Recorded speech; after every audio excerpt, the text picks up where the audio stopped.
Welcome back students.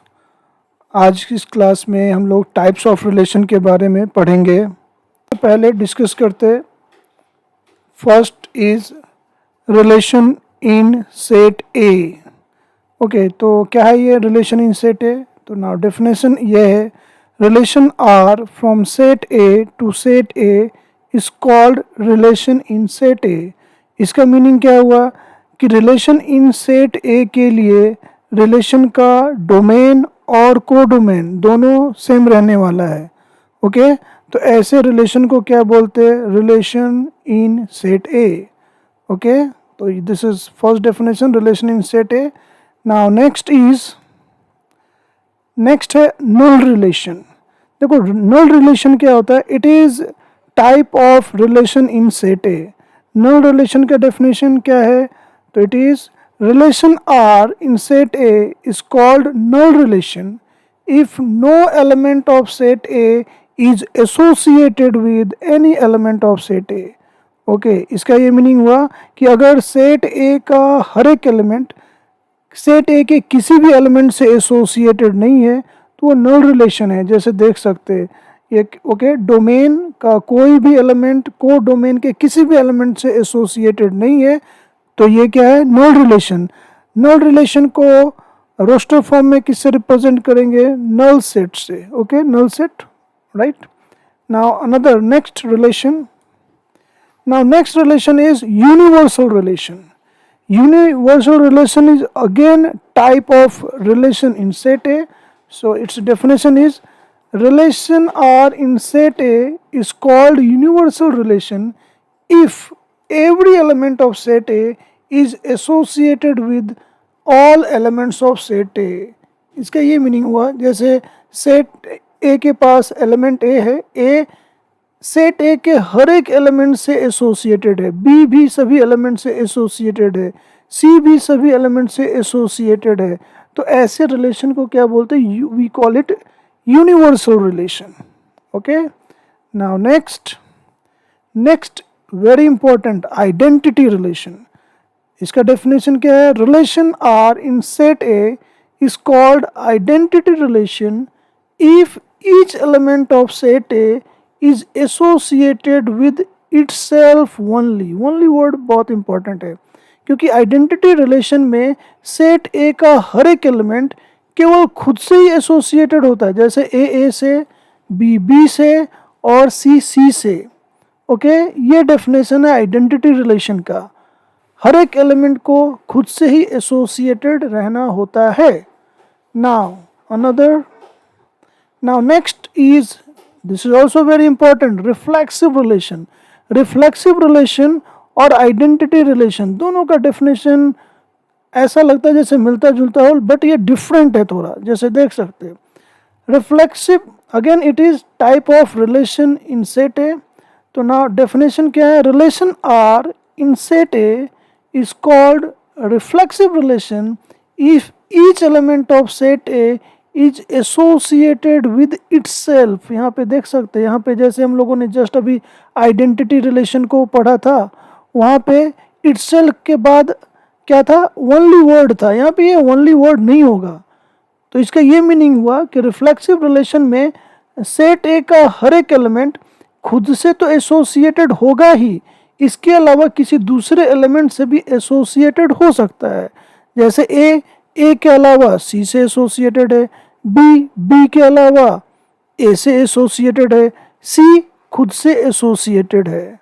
Okay, तो ये reflexive relation का डेफिनेशन है कि अगर सेट ए का हर एक एलिमेंट, ये भी ध्यान रखना होगा, हर एक element, each element of set A should be associated with itself. Okay, कोई दो भी अगर एसोसिएटेड रहा, थर्ड अगर एसोसिएटेड नहीं रहा तो ये रिफ्लेक्सिव में काउंट नहीं होगा।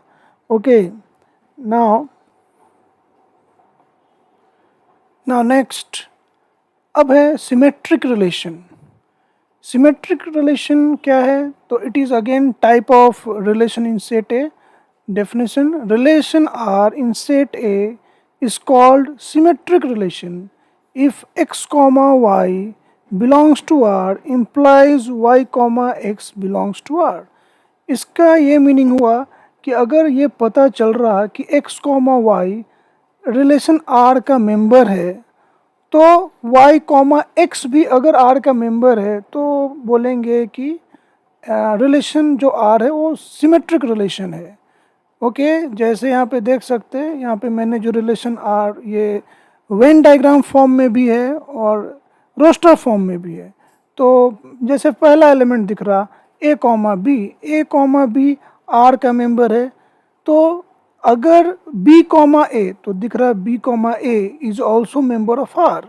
ओके, तो किसी भी ऑर्डर्ड पेयर, जैसे यहाँ पे एक्स कॉमा वाई है, अगर ऑर्डर्ड पेयर के दोनों एलिमेंट्स के पोजीशन को इंटरचेंज कर दे और पता चल रहा है कि ये दोनों के दोनों रिलेशन आर के मेंबर है, और अगर ऐसा हर एक ऑर्डर्ड पेयर के लिए ट्रू हुआ तो रिलेशन सिमेट्रिक होगा। तो एग्जांपल जैसे देख सकते हैं ए कॉमा बी, इसमें अगर एलिमेंट्स को इंटरचेंज किया तो क्या मिल रहा बी कॉमा ए, तो ये दोनों ही आर के मेंबर है। इसके अलावा बी कॉमा बी, इसमें अगर हम ऑर्डर को चेंज करते तो वापस मुझे बी कॉमा बी ही मिल रहा। अगेन सी कॉमा सी, इसमें अगर फर्स्ट एंड सेकेंड एलिमेंट के ऑर्डर को चेंज करें तो सी कॉमा सी ही मिल रहा। तो क्लियरली समझ में आ रहा कि ये जो रिलेशन आर है ये सिमेट्रिक रिलेशन है। Okay, now next transitive relation. Transitive relation का डेफिनेशन कुछ ऐसा है, relation R in set A is called transitive relation if x comma y and y comma z belongs to R implies x comma z belongs to R। इसका meaning ये हुआ कि जैसे अगर मुझे पता चल रहा कि दो ऑर्डर्ड पेयर ऐसे हैं जिसमें फर्स्ट ऑर्डर्ड पेयर का second element second ordered pair के फर्स्ट एलिमेंट के इक्वल है, और इसके साथ साथ ये भी पता चल रहा कि x कॉमा z भी R का मेंबर है, तो ऐसे केस में रिलेशन ट्रांजिटिव होगा। ओके, अब मैंने एक एग्जांपल, ये जो रिलेशन यहाँ पे लिया है ये ट्रांजिटिव है।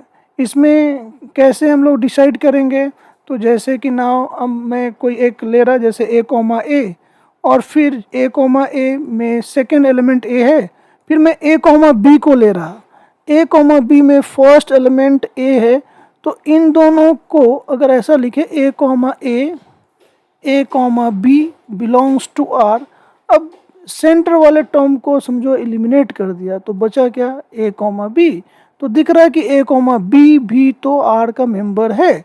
ऐसे ही अगर हम कोई भी दो ऐसे एलिमेंट ले इस रिलेशन में जिसमें फर्स्ट ऑर्डर्ड पेयर का second element second ordered pair के फर्स्ट एलिमेंट के इक्वल हो, और उन दोनों को मर्ज करने के बाद कुछ ऐसा कंडीशन आ जा रहा है कि एक्स कॉमा जेड जो ऑर्डर्ड पेयर है वो आर का मेंबर हो जाए, और भी किसी, जैसे मैंने ए कॉमा बी लिया, वैसे ही मैं कोई और भी ले रहा, जैसे नाउ इन दोनों को लिया ए कॉमा बी कॉमा ए, राइट। तो इन दोनों को लेने पे क्या करना होगा, जैसे बी एंड बी है, इन दोनों को सपोज एलिमिनेट कर दे तो बच क्या रहा ए कॉमा ए भी आर का मेंबर है। तो इस तरीके से दिख रहा कि यहाँ पे जो एग्जांपल आर है इसमें अगर हम ये वाला कंडीशन जो है ट्रांजिटिव रिलेशन का कंडीशन सेटिस्फाइड हो रहा, तो ऐसे रिलेशन को क्या बोलते हैं, transitive relation. Okay, now next equivalence relation. कोई भी रिलेशन अगर रिफ्लेक्सिव, सिमेट्रिक एंड ट्रांजिटिव हो तो उसे इक्विवेलेंस रिलेशन करते। तो डेफिनेशन क्या है, relation R in set A is called equivalence relation if it is reflexive, symmetric and transitive. अभी ये जो मैंने एग्जांपल लिया है देख सकते हैं, इस एग्जांपल में ये जो रिलेशन है ये क्या है, रिफ्लेक्सिव है। क्यों रिफ्लेक्सिव है, क्योंकि हर एक एलिमेंट खुद से एसोसिएटेड है, ए से, बी से, सी से। इसके अलावा ये सिमेट्रिक भी है, देख सकते हैं, जैसे अगर ए कॉमा बी प्रेजेंट है तो बी कॉमा ए प्रेजेंट है, बी कॉमा सी प्रेजेंट है तो सी कॉमा बी प्रेजेंट है। ओके, तो ये सिमेट्रिक भी है, और ये ट्रांजिटिव भी है। अगर कोई भी दो ऐसे मेंबर ले लो, फॉर एग्जांपल मैं इन दोनों को ले रहा, taking B comma B and B comma C member of R, तो समझ में आ रहा कि अगर ये बी को हटा दिया जाए तो क्या बचता है B comma C. Again B comma C is member of R, belongs to R. तो इस तरीके से ये जो गिवन एग्जांपल है, given relation is equivalence relation. Okay, तो this is all about types of relation. Now अब नेक्स्ट रील में हम लोग अदर्स टॉपिक को डिस्कस करेंगे। Thank you, bye. हमारे चैनल को लाइक कीजिए, सब्सक्राइब कीजिए और शेयर कीजिए। बेल आइकन को दबाना मत भूलिएगा ताकि आपको हमारे चैनल के नए वीडियोस के नोटिफिकेशन मिलते रहें।